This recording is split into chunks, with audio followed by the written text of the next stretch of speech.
Calling all do-it-yourself ETF investors. Do you want to ring the bell at the Toronto Stock Exchange? Join us for ETF Investor Day, our first ever in-person event right here at the TSX on Thursday, February the 8th. This investor education event will be focused on empowering Canadian ETF investors and providing informative content to help you navigate markets in 2024. There's going to be 3 exciting educational panels, which we've curated specifically for our ETF Market Insights audience. Our insightful guest speakers, who are ETF industry professionals, will provide you with the information and education you need to confidently manage your investment portfolio. This will be an amazing opportunity to learn from ETF industry specialists and to network with like-minded investors while expanding your investment community. You won't want to miss this event. Register today at etfmarketinsights.com. We look forward to seeing you here with us in Toronto.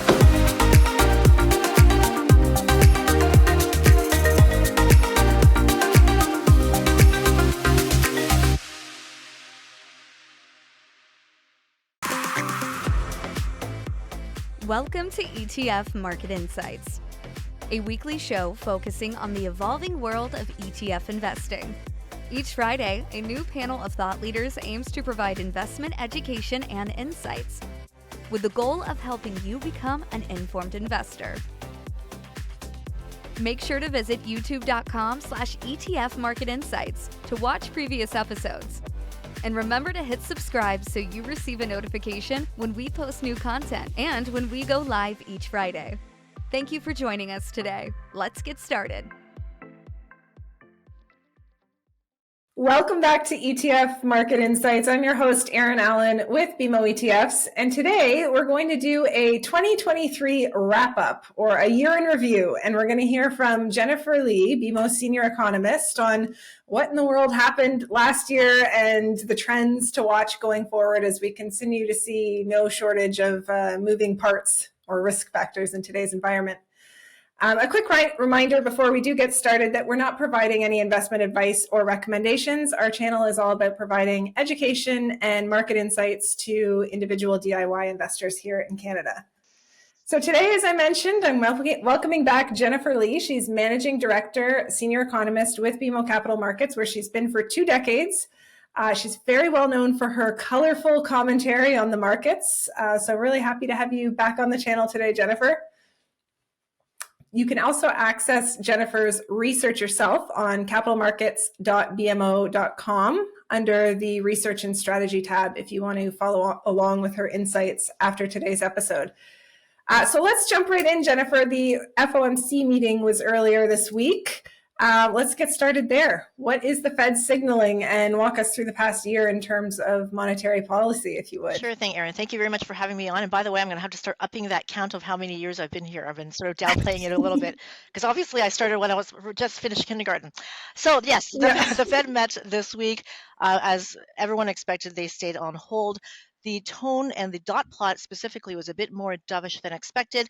The opening paragraph I just mentioned on there from their press release basically gave a list of reasons like why they should be they should stop hiking. That the economy has slowed, job gains have moderated, and inflation has eased. So again, all reasons to stop hiking. And their dot plot showed that they basically removed one of their rate hikes from this year, and they also added a cut for next year, so an extra 50 basis points right there. So that overall is still dovish, and there was clear unanimous support, I think, for that assessment in the financial markets when you saw bond markets rally, the US dollar drop, and of course equities rally as well. So overall, it looks like the Fed is basically done. Thank goodness. All right. And then break down for us the key risks or the headwinds that have sort of played into the economy over 2023 and what you continue to watch as we head into next year. Okay, so that's a big question. So let's think back about 2023. We had so many things going on. We had that regional banking crisis, which sort of seems like it's so far away now, but I think some of the ramifications are still playing out in terms of tighter credit and, of course, increased regulations, which I don't think is a bad thing, by the way. There were a lot of countdowns that we encountered during 2023. We avoided 2 government shutdowns in the U.S. We avoided hitting the debt ceiling. It's almost like, see ya in 2025. But in the meantime, the US still was served a downgrade by Fitch. They lost their AAA rating 2 months later, and then Moody's just in November lowered the outlook to negative. It still kept its AAA rating, but again lowered the outlook to negative. And so the U.S. has to be very careful now because this is the last AAA rating that they have out of the three ratings agencies. Of course, the war in the Middle East continued to drag, was a new one. And of course, the war in Ukraine continued to drag on. Now, on the plus side, at the beginning of 2023, I remember the IMF came out and warned that it's going to be a tough year, and at least 1/3 of the world would be in recession. So happy to say that they're wrong, and I'm sure that they're happy about that too. But throughout all of this, with all the rate hikes that continued to ensue, the U.S. economy remained resilient. Canada has been sort of wavering a little bit. China started off with a boom, and it's sort of it's not ending exactly with a boom. And Europe and Japan are sort of borderlining on a recession. So that was 2023. Now, in terms of this coming year, 2024, what to look for, I'm going to keep saying, and I'm going to keep saying for a long, long time, I think, that we're going to see how this whole the soft landing narrative continues to play out in the U.S. And ultimately, it's going to have to be up to the U.S. consumer as they do account for the biggest part of the U.S. economy. And in order for them to continue carrying that weight, we need to continue to see steady job growth, and the job market in the U.S. is still healthy. It's not as strong as it once was, and it's not as tight as it once was, but they are still adding jobs so far, not cutting. 199,000 so far for the most latest month, which was for November. Still seeing steady wage gains, and all that's going to keep the consumer in a good spot. So at least they keep getting money in their pockets. They don't have to spend it all. They can save it for a rainy day, and that is okay. It's actually even better. And of course, we'll be watching inflation and inflation expectations. As those will help determine, the course of the Fed's actions going forward. But just to borrow the words from the Fed, we're going to look at the totality of the data, or everything. Yeah, for sure. And as you mentioned, a lot of 2023, it was like, when is this recession going to hit, or what is the probability of a recession? So talk about your thoughts a little bit more on Canada, US, and global economies, and what we can expect in terms of a landing here. So in terms of the global economy, we are still, and I feel like a broken record when I'm saying this, but we're still not looking for a global recession. It's hard to sort of define exactly what a global recession is, but we sort of estimate it to be something in the low twos in terms of growth. And our call of 2.6% for 2024 is not exactly recession territory, and it's comfortably beyond that point. But having said that, it's still far from the pre-pandemic norms of about just under 4%. Let's just say 3.5% to 4% or so. So I wouldn't exactly be screaming this from the rooftops like that. We're going to 2.6%, but still, if you want to classify the kind of landing that we're looking at for Canada and U.S. For U.S., again, still looking for that whole soft landing narrative to continue playing out. And again, the story has been one of resilience. And I know that that R word is sounding kind of boring, but heck, I'd rather have that R word than another R word, and we know that what that one is. Yeah. So it may be overused, but that's okay. And we can thank the consumer for that, and that's because of that still strong labor market. We can also thank the government, a lot of fiscal incentives that has helped bring a lot of manufacturing over into the U.S., and that's in terms of the IRA, the Inflation Reduction Act, and of course the Sciences and Chips Act. That certainly helped as well. Now, at the same time, we fully acknowledge that the U.S. is cooling. That's very clear already. We came up with a very strong third quarter, up over 5%, over 5% annualized, but over 3% year over year, which is pretty incredible, given that it was for the third quarter. And now for Q4, we're already seeing signs of a cooling. Now for Canada, not as well off. We're probably looking for a bumpier landing, a mild contraction, if you will. Our consumers are a little bit more interest rate sensitive because of our housing market. Households are certainly struggling with larger debt levels than their U.S. Counterparts, and we have as well shorter term mortgages. Canada is also more exposed to the global economy, where things have eased, and we also have a lot less fiscal support, which isn't necessarily a bad thing, but that hasn't exactly helped our cause, at least for for this year and for next year. Right. Okay. Interesting. And then what is the latest in terms of jobs and employment that we're seeing? as I said earlier, we're still hiring. The pace has cooled for sure, but we are still Mhm. hiring, both Canada and U.S. Again, U.S. 199,000 for November. Jobless rate actually ticks down to a 4-month low of 3.7%, which is pretty amazing. Again, after 525 basis points of rate hikes. For Canada, we actually added nearly 25,000 jobs in November, but our unemployment rate is for sure ticking up, and we're at a 22-month high of 5.8%. So that is certainly worrying. The number of unemployed is up, I think, 16% on a year-over-year basis. So, we're certainly seeing a little more pressure, definitely on the labor market front. But I think overall, labor demand will certainly keep cooling as the economy is slow, but I don't think it's going to go into a deep freeze. And this is where I'm going to go into like a longer term time frame. Broadly speaking, just demographics in general. The aging population is going to keep, I think, the power in the workers' hands. Just look at all the strikes that we saw this year. Particularly with the UAW. Mhm. And just broadly speaking, again, you and I, everyone on this call, none of us are getting any younger. You can kind of see some of the grays popping up here. But in the developed world, the prime working age population, which is anywhere between 20 to the mid 50s, that has basically flattened out. And in China, for example, it's probably peaked back in 2015. So because of that, again, labor shortages, and we've all heard about these shortages and how businesses have been hoarding. I think there's less hoarding these days, but there's still some hoarding and more reluctance to let go of workers. We've all heard about demands for more money, demands to work fewer hours, and some of these demands, by the way, are being met in some countries. So it's a bit worrying on that front in terms of the inflationary impact. But certainly, unless all of these shortages are met by robots or AI, and I certainly hope that's not going to be the case because I kind of need my job, or unless we're going to have this big baby boom in the next couple of years, which I highly doubt. I think it means labor markets are going to remain tight. Not as tight as they once were, half a year ago or whatever, so. But it still means that it's still going to remain fairly tight, and that could potentially mean higher wage costs and higher inflation. Now, I do want to add about for Canada, we did see population growth soar by over 1 million people this year, which is a lot, but a lot of it was so that was population growth, but a lot of it was immigration. And of course, it takes Mhm. time to train a lot of these individuals. But certainly, job vacancies are coming down. They're off of their highs in the U.S. We're still seeing 1.3 jobs per unemployed person in the U.S. It was as high as 2 at one point, but now we're down to 1.3. In Canada, the number of vacancies have come down a lot as well, and now we're seeing a lot more. We're seeing the number of vacancies, fewer vacancies than the number of unemployed Canadians. So, again, it's a lot more of a cooler situation here in Canada than it is in the U.S. And then let's turn to inflation, probably the hottest topic of last Mhm. year. We've obviously seen it come down. Are we out of the woods? Like, talk a bit about what we saw this year and what the latest numbers are, and if we're out of the woods. So I don't know if we're out of the woods. So I think we are. Hopefully we are. It's continuing to come down. We've made a lot of great progress. When we think about it, it was just back in the summer of 2022 when both Canada and U.S. hit multi-decade high inflation rates of like between 8 and 9%, we'll say, and now both countries are back down to around 3%. So we're so close, like so close to getting there.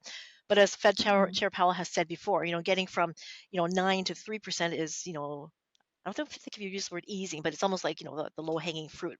But getting from 3 to Right. 2% is going to be a lot more challenging. Now, whether or not it's cooled off for good, I'm going to say that we would imagine so, but after again so many rate hikes, I think that basically has done the job of clobbering inflation. But if we get some sort of another exogenous shock, I guess something political, another war, if we get a deepening attack in one of the current regions, that could set off inflation expectations because we could see energy prices rising, that sort of thing. That would be inflationary. We could see something climate related or a surprise from Mother Nature. Possibly even a premature rate cut. That's always a possibility, I think, or some kind of, overall, some kind of black swan event. But I think, again, after 525 basis points of rate hikes from the Fed, 475 from the Bank of Canada, 450 from the ECB, et cetera, I would trust that inflation has been handled. Let's put it that way. And what does that all mean for rates? So it means, again, it looks like, I think we're finished with the rate hikes. I'm just going to bring you guys all back. Do you remember a time when all the central banks are sort of falling all over each other, trying to see who could cut rates the fastest almost, and then they're falling all over each other, trying to raise rates as quickly as they can. So now we've sort of reached that transition point where it's like, okay, what are we going to do next? Probably looking to cut, but regardless of what the market is saying. And by the way, don't forget that the market can be wrong, so we can't completely believe them all the time. I don't think it's going to be soon. It's probably going to be happening sometime, at least for Canada and US. We look for something to happen around the middle part of 2024. I think central bankers don't want to give up so easily. Why give up all those hard-earned gains of bringing inflation down from, multi-decade highs again down to 3%, with a rate cut. I think they're going to need a lot more evidence that the economies are slowing, that inflation is getting back down to that 2% target. And then they're going to ease, but they're going to be easing again because inflation has come down, and it's because the economies have been slowing enough that they're probably going to need a little bit of relief. So I think there's going to be a risk of high for longer, basically having rates not coming back down to pre-COVID levels. And again, just want to reiterate the point. It's just way too easy to talk about easing, because at the same point, if they start, even today or even this week, sorry, when we saw the Fed sort of sound a little bit more hawkish, we're seeing a big rally in different asset classes, and now we're going to run the risk of boosting demand again. So I think there's going to be still some cautious talk, and I think that's going to be necessary just to make sure that that we're going to keep bringing inflation back down to target as planned. Right. Okay. And then let's turn to oil prices. They're very much impacted by what's going on geopolitically, whether it's the Saudi cuts and the war with Israel. What are we seeing for oil as we head into next year? So I'm going to have to quote my colleague, Art Wu. He calls oil one of the world's most volatile commodities, and I think it kind of proved its point this year. It traded as low as low as like $66 back in mid-March on the U.S. regional banking crisis, and has rallied as high as almost $100 and $100 in late September on the back of the global bond sell-off and on concerns about global supply. And with all of these big players, cutting production, and of course of a speculation of China's demand rising. So now we're sort of, as we're heading toward the end of the year, we're retreating towards the lower end of that range, probably around $70 right now, roughly, just on concerns that there is still too much supply. And thanks to production, of course, from the non-OPEC plus side of the world. And meantime, OPEC plus itself is sort of extending and deepening those production cuts heading into early next year. But if they can do it, I don't know. I don't think anyone knows. OPEC plus, the members, they keep trying to convince each other, come up with more cuts, but it's just not an easy task to do. Somehow it almost always falls on Saudi Arabia's shoulders, and now they're basically saying, enough. Why is it always us? We can't do it all. So they couldn't come up with an agreement earlier this month in December. So all they could do was convince membership to extend those voluntary cuts until the end of Q1 of next year. And of course, there's a trust issue too. People, countries are going to say, yeah, we're gonna cut production, but are they going to actually do it, or are they going to overproduce again? Whether or not they need a compliance. That's another story, but Iraq, for example, it was still producing above its quota, and apparently it is the worst performer among these OPEC countries that have an output cap. So sort of interesting to see how this thing plays out, hence the most volatile of commodities. But overall, again, I'm going to borrow from Art's comments here, but we don't think that OPEC plus is going to fall apart, but its ability to control output and supply is, it hasn't been great, and I think history has shown that. So we've actually trimmed down our forecast for oil for next year down to about an average of about $80, just down a couple of bucks from what we had previously, and from $77.50 in 2023. And that's just reflecting greater discontent within the cartel. But again, as I said, it's going to be living up to its name again, probably, of being one of the world's most volatile commodities again. Always fun to watch, definitely from the sidelines, at least in my case. Yes. What has been the story in terms of currency this year? I know not an easy thing to provide an outlook on, but what is your outlook on currency? So I feel like making calls on the currency market has been like the bane of my existence sometimes, and I'm not the one, I'm not the one making the 3, 6, and 9, 12-month calls like my colleague Stephen Gallo, who's our who's BMO's global currency strategist based in London. But of all of the moves for the U.S., I think of the U.S. dollar, it's been determined by two factors. Number one, the rate differentials, of course, and number two, I think, perceived economic strength, of which the U.S. is still quite strong. So just this past year, for 2023, we saw the mighty U.S. dollar finally start to weaken, but not nearly as much. Even as the rate cut chatter sort of entered the conversation. So you sort of think that first cut, would do it, right? But or that first factor of rate differentials will help weaken the U.S. dollar, but it hasn't done it too much until, of course, this week with the Federal Reserve. But I think it was just holding up until this whole perceived economic strength continued to hold up in terms, again, being the U.S. Economy still being very strong. So overall, we still believe that the U.S. dollar will weaken, but I think the amount of weakening, the speed of the weakening will be slower than what, again, normally would be the case, even though it looks like all the central banks are probably starting to ease at some point. And again, the U.S. sort of hinting again this week of rate cuts coming. It's going to be a farther off in the distance. And I think overall, it's going to show that we're still going to see that the U.S. economy is going to hold up, I think, better than probably the rest of the G7. It's always very hard to bet against the U.S. I think, and Right. and by extension the U.S. dollar. So overall, we do believe that the U.S. dollar will weaken, maybe not as much, but again, it's going to be a reflection of probably the fact that U.S. economy is still going to remain strong, even though we're going to be expecting rate cuts to come by the Fed, probably maybe about 3 in the course of 2024. And at the same time, by the way, I should also mention that the other economies, overseas like Europe, probably again borderline recession in Europe and the UK. Japan is also having its own issues as well, and having a central bank that's reluctant to do anything so far, or very little of consequence, I guess. So because of that, that will also weaken their side of the currency. So that would help, the less weaker U.S. dollar, if I'm saying that properly. Yes, you are. All right. Wow. Well, thanks, Jennifer. That was a lot of information in a condensed time period. So I appreciate you joining me today, providing your outlook on the markets, and for all the other videos that you've participated in this year. I really do appreciate your partnership. No problem. And if you want to catch Jennifer again, we are hosting our first ever in-person event, our ETF Investor Day on February 8th. Jennifer is going to be doing the kickoff economic outlook. We'll be opening the stock exchange. So if you haven't registered already, check it out at etfmarketinsights.com. We're opening the stock exchange? We are, Jennifer. You didn't know. And we'll be back next week. We have our quarterly banks review. We'll look at the most recent earnings announcements with Dan Stanley, Chris Heeks, and Sorab from BMO Capital Markets. So thanks again for watching this week. I hope you guys all have a great holiday season and a new year ahead, and we'll see you all in 2024. Thank you for watching this week's episode of ETF Market Insights. To stream any previous episode of ETF Market Insights series, please visit youtube.com/ETF Market Insights. Remember to hit subscribe and sign up for alerts so you know when we post new content. Also, we invite you to visit our accompanying website for ETF tools, education, and much more at etfmarketinsights.com. Once again, thank you for watching.